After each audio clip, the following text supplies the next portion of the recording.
Hello everyone, welcome to SSCNV। I hope आप लोग बहुत अच्छे होंगे और पढ़ाई भी बहुत अच्छी चल रही होगी आप लोग की। NTPC की एग्ज़ाम आने वाला है, आप लोग को पता होगा कि 16 मार्च से आपका एग्ज़ाम शेड्यूल है, बहुत कम दिन ही बचे हुए हैं। तो ये वीडियो उनके लिए हैं जो कि अभी नींद से जागे हैं और जिनको पता लगा है कि एग्ज़ाम बहुत नज़दीक है और अभी तक मैंने मैथ्स में कुछ नहीं किया या कोई सब्जेक्ट में मैंने कुछ टच नहीं किया, कुछ नहीं देखा। तो ये वीडियो उनके लिए है, उनको बहुत हेल्पफुल होगा उनके लिए वीडियो। तो आइए शुरू करते हैं। तो इसमें मैं 10-15 दिन का स्ट्रेटजी बताऊंगा आपको मैथ्स की कि कैसे आप जो टारगेट है 30 आउट ऑफ 30 कर सकते हैं अभी भी, या 25 प्लस मार्क्स आप स्कोर कर सकते हैं श्योरिटी के साथ। ठीक, मैं अपना मार्क्स बता दूं, मैं आपको थोड़ा इंट्रोडक्शन दे दूं। मेरे CBT 1 में 2025 का जो पिछले साल मैंने दिया था, CBT 1 में 30 आउट ऑफ 30 स्कोर किया और CBT 2 में 35 आउट ऑफ 35। और ये आप लोग भी कर सकते हैं, बहुत आसान है और बहुत सही तरीके से कर सकते हैं। ठीक है, चलिए पहले सबसे पहले जिनको नहीं पता कि एग्ज़ाम पैटर्न क्या है, जिन्होंने नहीं देखा, आई होप बहुत लोगों ने देख लिया होगा कि एग्ज़ाम पैटर्न क्या है, क्या सिलेबस है, क्या चीज़ है। जिनको नहीं है फिर एक रफ आइडिया मैं बता दे रहा हूँ कि एक सेकेंड मैं पेन सेलेक्ट कर लूँ। मैथ CBT 1 में दो इसका एग्ज़ाम पैटर्न होता है, CBT 1 CBT 2 कुछ पोस्ट के लिए साइको होगा या आपकी टाइपिंग होगी और फिर आपका फाइनल मेरिट लिस्ट बनेगा। ठीक है, तो CBT 1 का पैटर्न देख लें हम। मैथ्स 30 क्वेश्चन 30 मार्क्स की, रीजनिंग 30 क्वेश्चन 30 मार्क्स। ठीक है, general awareness 40 question 40 marks. General awareness का वेटेज ज़्यादा है तो आप लोग को सब तीनों को साथ में लेके चलना पड़ेगा ताकि आप अच्छे से स्कोर कर सके, अच्छा मैक्सिमम स्कोर कर सके, जिससे आपका CBT 1 में कट ऑफ क्लियर हो जाए। उस जोन पे डिपेंड करता है कि आप किस जोन से फॉर्म भरे और कैसा उसका जोन में कंपटीशन है। ठीक है, और टाइमिंग आपकी 90 मिनट में ये आपको करना होता है 100 क्वेश्चन। ठीक है, 100 क्वेश्चन 100 मार्क्स 90 मिनट। ओके, अब CBT 2 का पैटर्न देख ले। CBT 1 में सेम, बस कुछ नंबर ऑफ क्वेश्चन इंक्रीज हो जाते हैं। मैथ्स के 5 क्वेश्चन बढ़ जाते हैं तो 35 question 35 marks. Reasoning same 5 question increase हो जाते हैं, 35 question 35 marks. General awareness 10 question बढ़ जाते हैं और 10 मार्क्स, तो 50। तो टोटल 100 क्वेश्चन। ये गलत लिखा हुआ है यहाँ पे, इसको सुधारेंगे, ये 120 मार्क्स का होगा, सॉरी मिस्टेक हो गया। और टाइम वही 90 मिनट, 90 मिनट में आपको 120 क्वेश्चन बना। तो इस CBT 2 में आपको, जब आप CBT 1 क्लियर करेंगे तो आपको इतना इतना ज़्यादा प्रैक्टिस कर लेना होगा कि आप 120 90 मिनट में 120 सवाल आराम से कर लेंगे। और मैं आपके साथ रहूँगा, मैं आपको हेल्प करूँगा कि कैसे, आपको कैसे गाइड करूँगा कि कैसे आपको ये एग्ज़ाम क्लियर करना है। ठीक है, आगे चलते हैं। मैंने इस वीडियो में बताया हुआ है कि एवरेज कट ऑफ, कि आप लोग को एक आइडिया, रफ आइडिया लग जाए कि कट ऑफ कितनी जाने वाली। की बहुत लोग एग्ज़ाम दे के आते हैं फिर प्रेडिक्ट करते हैं कि मेरा एग्ज़ाम कैसा गया, कट ऑफ कितना होगा, कट ऑफ उसमें बिजी हो जाते हैं। कट ऑफ कितना हो जाएगा, मेरे जोन का कितना जाएगा, तुम्हारे जोन का कितना जाएगा, UR का कितना जाएगा, OBC का कितना जाएगा।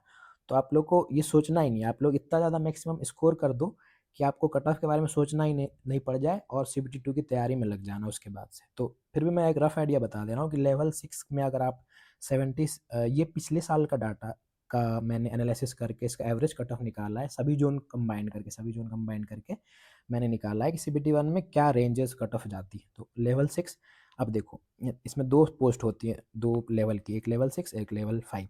तो लेवल 6 में एक पोस्ट तो SM की है, स्टेशन मास्टर, बहुत अच्छी पोस्ट है 4200 ग्रेड पे की। सेकेंड CCTS की पोस्ट इस बार बहुत कम आई है, लेकिन जिस जोन में आई है उस जोन के लिए अच्छा है, किसी किसी जोन में नहीं भी है तो वो आप देख लेना अपने जोन में। लेवल 2 में पहला ट्रेन मैनेजर, जिसका सिर्फ CBT 1 और CBT 2 होता है, इसके बाद कोई ना टाइपिंग ना साइको कुछ नहीं होता, तो आप इसको टारगेट कर सकते हैं। सेकेंड पे है JAA, डेस्क जॉब है। एक एक सीनियर क्लर्क टाइपिंग करके, ऐसे टाइपिस्ट करके ही है इस जॉब में, मुझे आइडिया नहीं इसके बारे में, एक बार देख लेना इसको। ठीक, तो लेवल 6 की बात करते हैं पहले। जो UR की कट ऑफ है, जनरल की कट ऑफ 76 से 79 के बीच जाएगी। तो मैं आपसे कहूँगा कि आप 80 प्लस टारगेट कीजिए हमेशा। आप जितना ज़्यादा हो सके उतना ज़्यादा टारगेट कीजिए, इससे आपको ही आपकी ही हेल्प होगी इससे, कि आपको सोचना नहीं पड़ेगा कि मैं बॉर्डर पे हूँ या और कम और ज़्यादा मार्क्स आ जाते और ज़्यादा मेहनत कर लिए होते। तो आप टारगेट कीजिए कि 80 85 प्लस जितना ज़्यादा आप ले आ सकते हैं वो कीजिए, और पढ़ाई करेंगे, मेहनत करेंगे तो आप श्योर है कि आप इतने मार्क्स ले आ पाएंगे। फिर भी मैं ओबीसी का बता देता हूँ, 74 76 पिछले साल का रेंज गया था, किसी के बीच कट ऑफ था, और ST SC 65 to 70, ठीक। EWS 70 to 73। लेवल 5 की बात कर ले, जनरल की कट ऑफ 72 से लेके 75 तक, ठीक।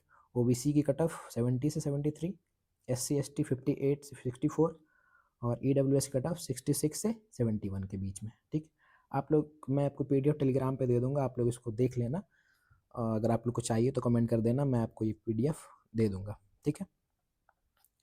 और आइए, 20 दिन तो नहीं, यहाँ 15 दिन बचे हैं, 15 दिन के अंदर कैसे हम लोग मैथ्स में 30 आउट ऑफ 30 स्कोर करने की प्लानिंग कर सकते हैं, स्ट्रेटजी बना सकते हैं, जो भी है। तो आपको प्रायोरिटी दो, आपको पता है दो होता है, या तो अर्थमेटिक मैथ्स या एडवांस मैथ्स। मैथ्स में तो इसमें प्रायोरिटी में आपको एडवांस मैथ को ऊपर रखना है, सॉरी मेरे बाय मिस्टेक एडवांस मैथ बोल दिया, अर्थमेटिक मैथ्स को आपको ऊपर रखना है पहले, फिर एडवांस मैथ की ओर आना है, ठीक है। आगे चलते हैं, अब वेटेज की बात कर ले। CBT 1 में वेटेज क्या होता है, आप देखेंगे मैंने को चैप्टर वाइज चैप्टर का नाम लिख दिया है, और कितने क्वेश्चन आए हैं, कितने क्वेश्चन आए वो लिख दिया है, और शिफ्ट पर शिफ्ट कितने क्वेश्चन उस शिफ्ट से आए हैं ये लिख दिया है, ठीक है। ये अर्थमेटिक है, पहले अर्थमेटिक देखते हैं, क्योंकि अर्थमेटिक का वेटेज ज़्यादा रहता है एडवांस से, ठीक है। सबसे जो मोस्ट इंपॉर्टेंट टॉपिक है वो परसेंटेज है, ठीक। परसेंटेज में देखेंगे आप 101 क्वेश्चन आए हैं, मतलब हर शिफ्ट में 2 क्वेश्चन जरूर आए हैं, तो इस टॉपिक को आप इग्नोर नहीं कर सकते, इस चैप्टर को इग्नोर नहीं कर सकते। दूसरा, profit loss. Sorry, profit loss में 124 क्वेश्चन पूछे जा चुके हैं, ये 2025 का डाटा है, ठीक है। यहाँ मैं लिख दूँ, ये 2025 का डाटा है। तो और आपको पता होगा कि एग्जाम TCS लेती है, TCS प्रीवियस ईयर पैटर्न को बहुत अच्छे से फॉलो करती है, तो अगर आप प्रीवियस ईयर को अच्छे से बना लेंगे, तो प्रीवियस ईयर डाटा को एनालिसिस करके अच्छे से उस पर काम करेंगे, तो आप बहुत अच्छा स्कोर करेंगे, ठीक है। डिस्काउंट, प्रॉफिट और डिस्काउंट एक ही साथ ऐड कर लीजिए आप, 124 और 17 क्वेश्चन डिस्काउंट के, यानी 2 से 3 क्वेश्चन देख रहे हैं आप, 2 से 3 क्वेश्चन, मतलब आपका मार्क्स 3 मार्क्स बहुत इंपॉर्टेंट, एक मार्क्स बहुत इंपॉर्टेंट रोल प्ले करता है किसी भी एग्जाम में, ठीक है। चौथा टॉपिक है एवरेज। एवरेज में 99, यानी कि 2 सवाल इसमें भी। रेशियो प्रोपोर्शन, बहुत अच्छा टॉपिक, बहुत अच्छा ये है, इसको भी आप टारगेट करेंगे। रेशियो प्रोपोर्शन, पार्टनरशिप, बहुत कम समय है, तो आप इंपॉर्टेंट टॉपिक जो होता है, इंपॉर्टेंट चैप्टर है, उसको पहले कर सकते हैं, जैसे परसेंटेज हो गया, प्रॉफिट एंड लॉस हो गया, एवरेज हो गया, रेशियो एंड प्रोपोर्शन हो गया। ये सवाल करते हैं। मिक्सचर एंड एलिगेशन से कोई सवाल नहीं पूछा गया था पिछले साल। SICI से 90 क्वेश्चन पूछे गए थे पिछले बार, हर शिफ्ट में 2, एवरेज हर शिफ्ट में 2 क्वेश्चन, तो ये भी कर सकते हैं आप। टाइम एंड वर्क बहुत अच्छा चैप्टर है, इसको कर सकते हैं। पाइप एंड सिस्टम 1-2 क्वेश्चन इससे भी आए हैं, ठीक है। बोट एंड स्ट्रीम से 27 क्वेश्चन आ चुके हैं, या 1 क्वेश्चन कह सकते हैं हर शिफ्ट में। टोटल मेरे ख्याल से 55 या 56 शिफ्ट में ग्रेजुएशन का एग्जाम हुआ था, तो उसके अकॉर्डिंग है ये। अब आते हैं एडवांस मैथ्स की ओर। एडवांस मैथ्स में नंबर सिस्टम बहुत अच्छा सवाल आता है, डिविजिलिटी रूल पे बहुत अच्छे सवाल आते हैं, इसको आप देख सकते हैं। 101 क्वेश्चन पर shift, 2 question LCM SCF, sorry, simplification 90 question पर शिफ्ट, 2 क्वेश्चन। एलजेब्रा को आप इग्नोर नहीं कर सकते हैं, और आप ज्योमेट्री को इग्नोर नहीं कर सकते हैं। एडवांस मैथ की सबसे इम्पोर्टेंट जो चैप्टर है एलजेब्रा और ज्योमेट्री, बहुत अच्छे मार्क्स, बहुत अच्छे सवाल आते हैं इससे, बहुत अच्छा सवाल और क्वेश्चन, और आपको मार्क्स भी दे के जाते हैं, तो इसको आप इग्नोर नहीं कर सकते। ट्रिग्नोमेट्री, हाइट एंड डिस्टेंस, इससे भी आते हैं। मेंसुरेशन 2D से 112 सवाल, ये भी इंपॉर्टेंट है, इससे भी सवाल आते हैं, 2 से 3 सवाल इससे आते हैं। और स्टैटिस्टिक्स से सवाल भी आते हैं, प्रोबेबिलिटी से भी आते हैं, प्रोबेबिलिटी भी आप पढ़ के जा सकते हैं, प्रोबेबिलिटी भी पढ़ के सकते हैं। अभी जो रिसेंटली एग्जाम हुआ RRB सेक्शन कंट्रोलर, उसमें प्रोबेबिलिटी और स्टैटिस्टिक्स के बहुत अच्छे सवाल करके गए हैं। मैं आपको, आप अगर कमेंट कीजिएगा तो मैं वो सवाल आपको यहाँ पे करवा दूंगा किसी और वीडियो में, तो उससे आपको आइडिया लग जाएगा कि कैसा कैसा सवाल आरआरबी अभी पूछ रहा है रिसेंटली। ठीक है।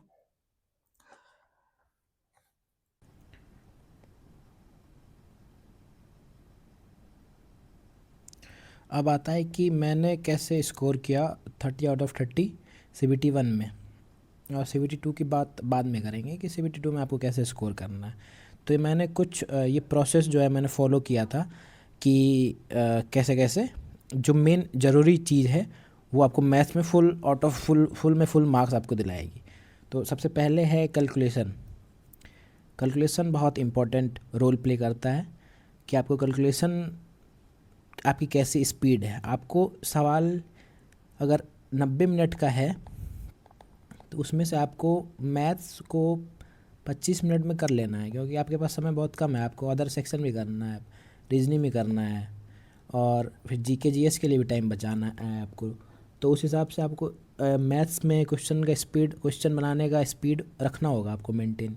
तो इसके लिए आपको कैलकुलेशन प्रैक्टिस की ज़रूरत बहुत है। आप इसको डेली 15 मिनट कर सकते हैं, 15 से 20 मिनट। मैं आगे बताऊँगा कि कैसे आप करेंगे कैलकुलेशन। ठीक है। दूसरा, कॉन्सेप्ट का क्लैरिटी आपके अंदर होना चाहिए कि आप जो पढ़े हैं कहीं से भी, किसी भी रिसोर्स से, किसी भी टीचर से, तो आपका कॉन्सेप्ट क्लियर है कि नहीं है। ठीक। बेसिक आपका कैसा है, आप क्वेश्चन को कैसे डील करते हैं, क्वेश्चन को पढ़ते पढ़ते ही आपके दिमाग में वो सॉल्यूशन, आपके दिमाग में प्रोसेस पूरा आ जाता है कि नहीं, वो कॉन्सेप्ट क्लियरिटी से पता चलता है। ठीक। उसके बाद अगर आपका कॉन्सेप्ट क्लियर है तो आप प्रैक्टिस कर रहे हैं कि नहीं कर रहे हैं। प्रैक्टिस बहुत ज़रूरी है, इसलिए मैंने लिखा practice practice practice, most important practice. और जिस एग्ज़ाम की आप तैयारी कर रहे हैं एनटीपीसी, उसमें ये एग्ज़ाम टीसीएस कंडक्ट करवाता है, आपको पता होगा। तो टीसीएस पीवाईक्यू पे बहुत ज़्यादा जोर देता है कि पीवाईक्यू में किस टाइप के क्वेश्चन आ रहे हैं। वो क्वेश्चन रिपीट करते हैं, क्वेश्चन का पैटर्न रिपीट करते हैं कि हाँ अगले बार भी ऐसा ही सवाल देखने को मिल सकता है। हालांकि थोड़ा बहुत चेंज होता है, वो आपको मैं बता दूंगा कि क्या चेंज होता है आगे किसी वीडियो में। तो आप पीवाईक्यू की प्रैक्टिस कर रहे हैं कि नहीं, पीवाईक्यू को समझ रहे हैं कि नहीं, पीवाईक्यू आपसे बन रहे हैं कि नहीं, वो आपको करना है प्रैक्टिस से पीवाईक्यू। उसके बाद सेक्शनल मॉक आपको डेली देना है। सेक्शनल मॉक आप छोड़ नहीं सकते। सेक्शनल मॉक किसी भी प्लेटफॉर्म पे, टेक्स्ट बुक पे या ऑलिव बोर्ड पे बहुत सारे मॉक्स प्लेटफॉर्म होते हैं जहां आप दे सकते हैं सेक्शनल मॉक। और डेली देना ज़रूरी है। डेली आप समय दीजिएगा। इसमें आप टाइमर रहता है 20 से 25 मिनट या 30 मिनट का मान के चलिए। तो 30 मिनट में आप कितने सवाल, 20 सवाल बना रहे हैं या 25 से ऊपर सवाल बना रहे हैं, 20 बना रहे हैं, इससे आपका स्पीड पता चलता है, या 23 बना रहे हैं, जो भी। तो इससे आपका प्रोग्रेस पता लगता है। धीरे धीरे आपको पता लगेगा कि मैं कितने सवाल कर पा रहा हूँ। अगर आप प्रैक्टिस करते रहिएगा और उसके बाद कल सेक्शनल मॉक देते रहेगा तो इससे आपका मार्क्स में आपको इंक्रीज़ देखने को मिला है। मुझे मिला है, इसलिए मैं आपको बता रहा हूँ कि आपको भी मिलेगा, ज़रूर मिलेगा इसमें। ठीक है। उसके बाद फुल लेंथ मॉक देना ज़रूरी, बहुत फुल लेंथ मॉक तो देना है, क्योंकि आपको सिर्फ मैथ्स की प्रैक्टिस नहीं करना, मैथ्स में आपको स्कोर नहीं करना, आपको रीजनिंग में भी स्कोर करना है, आपको जीएस में भी स्कोर करना है। तो उसके लिए आपको हाँ फुल लेंथ मॉक देना ही पड़ेगा टेक्स्ट बुक पे या कहीं सी platform. Live text book, live mock भी होता है ऑलिव बोर्ड पे। और लाइव मॉक देने से क्या फ़ायदा होता है, आपके बीच बहुत बहुत लोगों के बीच आपका कंपटीशन होता है। तो उसमें आपको पता चलता है कि आप कहाँ स्टैंड कर रहे हैं, आपका परसेंटाइल क्या है उसके बीच में। तो एग्ज़ाम, तरह तरह का एग्ज़ाम का पैटर्न भी, किसी में हार्ड पूछ लिया, हार्ड लेवल का, किसी दिन आपसे मीडियम लेवल का मीडियम लेवल का सवाल पूछ लिया गया, किसी दिन इजी लेवल का। तो इस तीनों का आप तैयारी करेंगे अगर, तो आपको पता चल जाएगा लाइव मॉक से कि हाँ मैंने सबका तैयारी करके रखा है और मैं अब एग्ज़ाम में कैसा भी क्वेश्चन आए मैं उसको डील कर सकता हूँ। तो ये करना ज़रूरी है, फुल लेंथ मॉक देना। तो मैंने 5 चीज़ आपको बताई जो इंपॉर्टेंट है। पहला कैलकुलेशन, और कैलकुलेशन को कैसे करना है वो मैं आगे डील करूँगा। ये सिर्फ ग्रेजुएशन में नहीं, अंडर ग्रेजुएट वाले एग्ज़ाम, आने वाले एग्ज़ाम या किसी भी अनकम्पिटेटिव एग्जामिनेशन में आपको हेल्प मिलेगी कैसे क्या करना है। ठीक है। दूसरा, कॉन्सेप्ट क्लियरिटी, किसी भी वीडियो से, किसी भी टीचर की वीडियो से आप कॉन्सेप्ट क्लियर कर सकते हैं। प्रैक्टिस करना, सेक्शनल मॉक देना और फुल लेंथ मॉक देना। ठीक है। आगे आते हैं अब इंपॉर्टेंट वीडियोस आप 10 दिन में कैसे कवर कर सकते हैं जो आपको मार्क्स गेन कराएंगे। तो ये मैथ्स मेनिया करके एक टीचर है, मैथ्स मेनिया करके एक चैनल है, उन टीचर का नाम अभिषेक सर है। तो वो बहुत अच्छा मैथ्स पढ़ाए हैं। ठीक। मैथ्स में वो एसएससी के लिए भी या इसके लिए भी परसेंटेज हो गया या प्रॉफिट लॉस हो गया, डिस्काउंट हो गया, रेशियो प्रोपोर्शन, हर एक चैप्टर का वन शॉट लेके आए हैं। उसमें वो इंपॉर्टेंट क्वेश्चन, इंपॉर्टेंट कॉन्सेप्ट कराए हैं और बहुत कम टाइम में आप इसको देख सकते हैं, इससे प्रैक्टिस कर सकते हैं और फिर एग्ज़ाम में जाके आप सेक्शनल मॉक दे के उससे देख सकते हैं। इससे आपको बहुत हेल्प मिलेगी और बहुत सवाल देखेंगे कि आप आपसे बहुत सवाल बन रहा है। तो ये वीडियो मैं रिकमेंड करूँगा और मैं इसका चैनल का जो लिंक है वो आपको अपने वीडियो के डिस्क्रिप्शन में डाल दूँगा, वहाँ से आप जाके चेकआउट कर लीजिएगा। ये तो अर्थमेटिक मैथ का बताया मैं, अर्थमेटिक मैथ का। और ये एडवांस मैथ के लिए, एडवांस मैथ जैसे चैप्टर हो गए अलजेब्रा हो गए, ज्योमेट्री हो गए, ट्रिग्नोमेट्री हो गए, हाइट एंड डिस्टेंस हो गए, ये सारे इंपॉर्टेंट। और अलजेब्रा और ज्योमेट्री तो ज़रूर करके जाना कि अलजेब्रा और ज्योमेट्री में 2 से 3 क्वेश्चन ज़रूर आपको देखने को मिल जाएगा आपके एग्ज़ाम हॉल में, ठीक। और जो बहुत ये सब देख चुके हैं, आपका कॉन्सेप्ट क्लियर है बहुत चैप्टर का, अलजेब्रा का या अर्थमेटिक एडवांस दोनों का, तो उन्होंने अभी एक स्टार्ट किया है मैथ्स रैपिड रिवीजन, रेलवे के लिए ही है, एनटीपीसी के लिए हैं, तो आप इसको रेकमेंड कर सकते हैं। बहुत 5-6 वीडियो डल चुका है, तो आप देख सकते हैं, आपको इससे और हेल्प मिलेगी और अच्छे से आप रिवीजन कर सकते हैं। इसको प्रैक्टिस कर लीजिएगा इनका, ठीक। अब देखिए, मैं कैलकुलेशन के बारे में आ रहा था, कैलकुलेशन के बारे में आपको बता रहा था कि कैलकुलेशन कैसे की जाती है और मैं कैसे करता था। तो डेली सुबह उठते ही आप सबसे पहले, मेरे हिसाब से सबसे पहले आप सुबह उठे, आप कैलकुलेशन करें डेली सुबह सुबह 15 से 20 मिनट, आपका दिमाग भी खुल जाएगा और बाकी सब्जेक्ट के लिए फिर आपका माइंड खुल जाएगा, ओपन हो जाएगा, आप कुछ भी पढ़ सकते हैं उसके बाद जो आपका मन करे। लेकिन ये ज़रूरी है, 10 से 15 दिन बचा है, आप इसको ज़रूर करें। आप एग्ज़ाम दीजिए, उसके बाद आइएगा और कमेंट सेक्शन में बताइए कि आपको इससे हेल्प मिली या नहीं मिली, ठीक। सॉरी। तो कैलकुलेशन में सबसे इम्पॉर्टेंट चीज़ है, आपको ये चारों पांचों चीज़ ज़रूरी होना चाहिए। स्क्वायर्स याद होने चाहिए, 1 से लेके 50 तक स्क्वायर आपको। अब जैसे मैंने पूछ लिया कि 37 का स्क्वायर क्या है, तो आपको सोचना नहीं पड़ेगा कि हाँ 1369 स्क्वायर होता है, ठीक। ऐसे ही आपको मैंने 39 का पूछ लिया तो 1521 ऐसे होता है, ठीक। ये सब चीज़ें आपको याद होनी चाहिए। तरह तरह का वीडियो मैंने इसका PDF यहाँ यहाँ देखो, मैंने यहाँ दे रखा है आप लोगों को कि 37 का कितना होता है, 1369, 39 का कितना होता है, 40। तो आपको तुरंत पता होना चाहिए कि 43 का अगर कहीं पे दिया हुआ है तो मुझे पता होना चाहिए। अब वहाँ जाके आप ऐसे कैलकुलेट नहीं कर सकते, आप ऐसे मल्टीप्लाई नहीं कर सकते कि 3 3 जा 9 या 3 4 जा 12।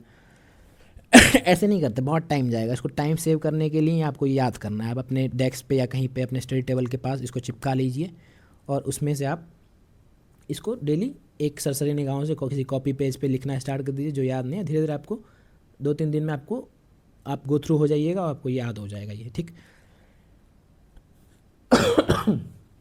आगे चलते हैं। क्यूब्स याद होना चाहिए, 1 to 20 क्यूब्स याद होना चाहिए।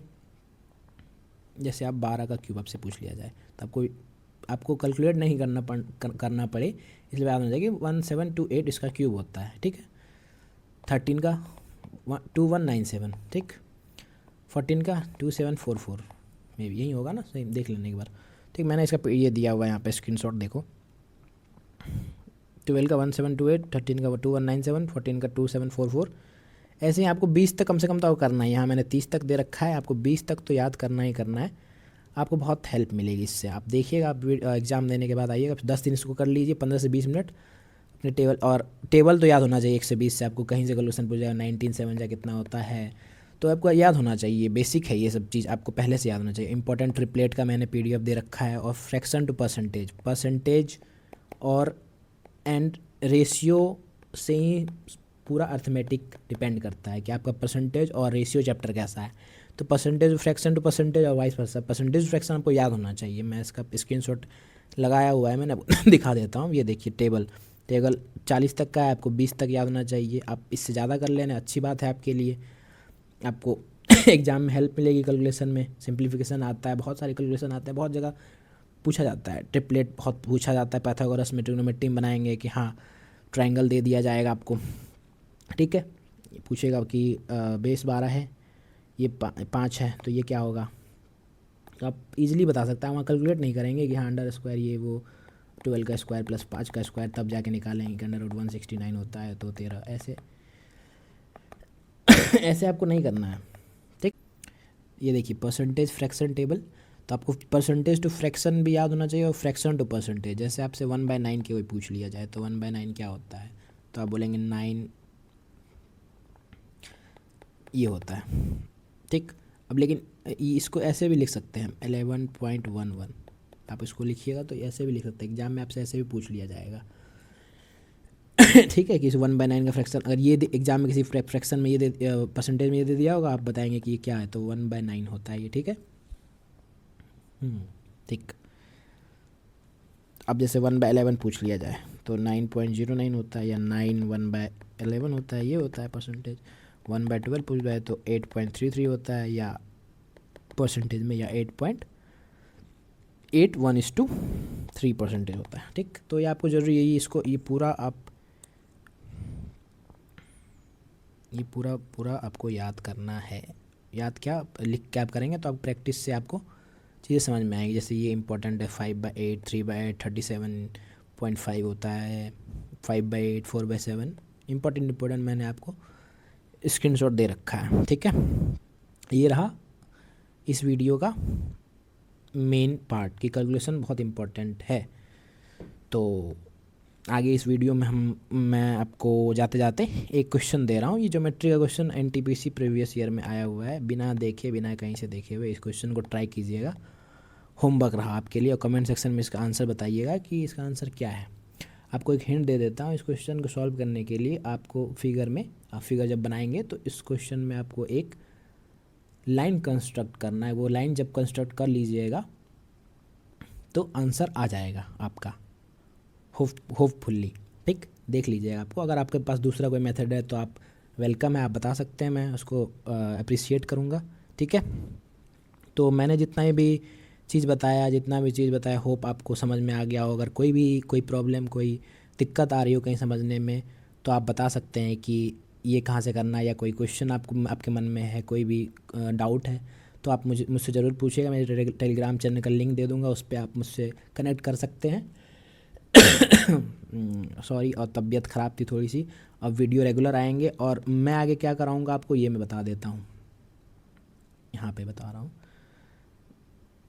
मैं आपको आगे इम्पोर्टेंट क्वेश्चन जो प्रीवियस ईयर में आ चुके हैं, हर एक चैप्टर के जो इम्पोर्टेंट चैप्टर है, इम्पोर्टेंट क्वेश्चन, जैसे ज्योमेट्री हो गया। जैसे मैंने एक क्वेश्चन ये दिया, ये ऐसे ही मैं क्वेश्चन लाते रहूँगा। ज्योमेट्री, अलजेब्रा, प्रॉफिट लॉस, ये इम्पोर्टेंट जो चैप्टर हैं इसके मैं क्वेश्चन आपको कराऊंगा, और बहुत अच्छे क्वेश्चन कराऊंगा, बहुत इजी भी, बहुत जो क्वेश्चन आए हैं रिपीटेड हमें एनटीपीसी में सॉरी, एनटीपीसी में, वो मैं आपको कराऊंगा। ठीक, और ये सिर्फ आपको इस आने वाले एनटीपीसी ग्रेजुएशन वाले में हेल्प नहीं मिलेगा, जब बल्कि और भी ऐसे एनटीपीसी ग्रुप डी का है, एनटीपीसी यूजी लगा हुआ है, सब में आपको हेल्प मिलेगी। ठीक, तो मैं आपको क्वेश्चन कराऊंगा, प्रैक्टिस करवाऊंगा, और आप जो बोलोगे वो भी मैं करवा दूंगा ऐड, जिससे आप मैक्सिमम स्कोर कर सके और मेरे साथ बने रहे। ऐसे ही वीडियो आपको मिलेगा, ऐसे ही आपको कंटेंट मिलेंगे, बहुत सॉलिड कंटेंट, जिससे आपको हेल्प होगी। आप भी बता सकते हैं कि सर ये करा दो, सर वो करा दो, मैं सब कराने की हेल्प करूँगा। आप लोग बस अच्छे से अच्छे मार्क्स 30/30 मार्क्स लाने का ट्राई करें, और सिर्फ मैथ्स में ही नहीं, रीजनिंग में भी 30/30, और जीएस में भी जितना ज़्यादा स्कोर कर सकते हैं आप लोग कर सके। और फिर मुझे बताइएगा कि आपका प्रोग्रेस कैसा है। ठीक, थैंक्स फॉर वाचिंग SSCNV, और all the best for your exam. And कल होली है, तो आप सभी को हैप्पी होली मेरे तरफ से, एंड सेफ होली। ध्यान रखिए, मस्त रहिए, एंजॉय कीजिए खूब सारा।